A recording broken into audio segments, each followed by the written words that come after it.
Cyclic photophosphorylation मतलब नाम से ही लग रहा है कि ये साइक्लिक है, मतलब प्रोसेस रिपीट होता रहेगा बार बार। ठीक है, तो साइक्लिक फोटोफॉस्फोराइलेशन में सिर्फ और सिर्फ PS1 इन्वॉल्व रहता है, इसमें PS2 नहीं होता है। और cyclic phosphorylation takes place in the stroma lamellae, ये सिर्फ स्ट्रोमा लैमेली में होगा। जब थाइलेकॉइड्स की बात हुई थी तो थाइलेकॉइड में दोनों थे, PS1 और PS2, बट स्ट्रोमा लैमेली में सिर्फ और सिर्फ PS1 रहता है। तो इसमें हम साइक्लिक फोटोफॉस्फोराइलेशन का प्रोसेस ऑब्जर्व करते हैं। तो PS1 में पहले भी बात की थी, PS1 जब होता है तो सनलाइट कौन से नैनोमीटर पे आएगी, 700 नैनोमीटर पे। तो जब 700 नैनोमीटर की वेवलेंथ वाला सनलाइट जब भी यहाँ पर आता है तो क्लोरोफिल ए उस लाइट को ट्रैप करता है। एक्सेसरी पिगमेंट्स यहाँ बनाना भूल गई थी, चलो बना लेते हैं हम लोग। एक्सेसरी पिगमेंट्स जो है वो सनलाइट को बीच में पहुंचाने की हेल्प करते हैं, और यहाँ से जो इलेक्ट्रॉन है वो एक्साइट होके जाता है प्राइमरी इलेक्ट्रॉन एक्सेप्टर के पास। सेम प्रोसेस है, बस थोड़ा सा डिफरेंस है, वो हम देखेंगे। अब यहाँ प्राइमरी इलेक्ट्रॉन एक्सेप्टर के पास से वो जाएगा प्लास्टोक्विनोन में, सेम प्रोसेस। फिर साइटोक्रोम B6F में जाएगा और वहां से जाएगा प्लास्टोसाइनिन में। अब प्लास्टोसाइनिन में जाने के बाद वापस से हमारा जो इलेक्ट्रॉन है वो PS1 के पास आ जाएगा। तो साइकिल क्या चीज कर रही है, हमारा इलेक्ट्रॉन जो है वही बार बार रिपीट होके यहाँ फिलअप हो रहा है। और यहाँ प्लास्टोक्विनोन में जो फॉस्फोराइलेशन हमारा जो मेन चीज है वो ADP का फॉस्फोराइलेशन होगा इनटू ATP।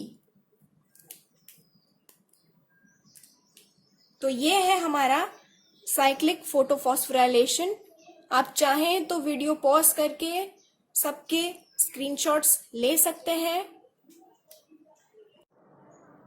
अब हम बात करते हैं साइक्लिक और नॉन साइक्लिक फोटोफॉस्फोराइलेशन के डिफरेंस की। तो हम कुछ डिफरेंस यहाँ पे डिस्कस करेंगे।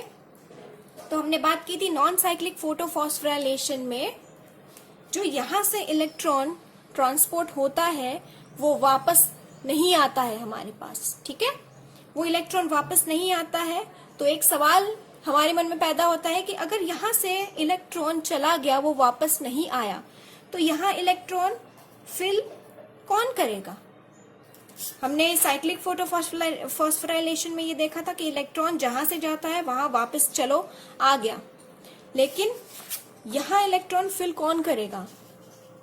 तो एक प्रोसेस होता है फोटोलिसिस। फोटोलिसिस प्रोसेस होता है। इसका भी मतलब इसी वर्ड में कहीं छुपा हुआ है, इस वर्ड को तोड़ने पर पता चल जाएगा। फोटो मतलब लाइट और लाइसिस मतलब ब्रेकिंग। क्या ब्रेक होने वाला है in the presence of sunlight. तो हम बात करेंगे यहाँ वाटर की। Water gets break down into 2 molecules of electrons, 2 molecules of hydrogen ion और half O2 में। तो पानी जितनी बार स्प्लिट होगा उतनी बार हमें 2 इलेक्ट्रॉन मिलेंगे। वो 2 इलेक्ट्रॉन जाके यहाँ बैठ जाएंगे। नॉन साइक्लिक फोटोफॉस्फोराइलेशन में फोटोलिसिस की हेल्प से इलेक्ट्रॉन्स वापस फिल होते रहेंगे, क्योंकि यहाँ इलेक्ट्रॉन एक बार जो निकलता है वो वापस नहीं आ रहा है। ठीक है, तो नॉन साइक्लिक फोटोफॉस्फोराइलेशन में हमें फोटोलिसिस ऑब्जर्व करते हैं, whereas in cyclic photophosphorilation there is no photolysis। यहाँ फोटोलिसिस नहीं होता है। तो गाइस आप स्क्रीनशॉट ले सकते हैं इस डिफरेंसेस का, और आज के लिए बस इतना ही। जल्दी मिलते हैं नेक्स्ट वीडियो में, तब तक के लिए स्टे ट्यून्ड।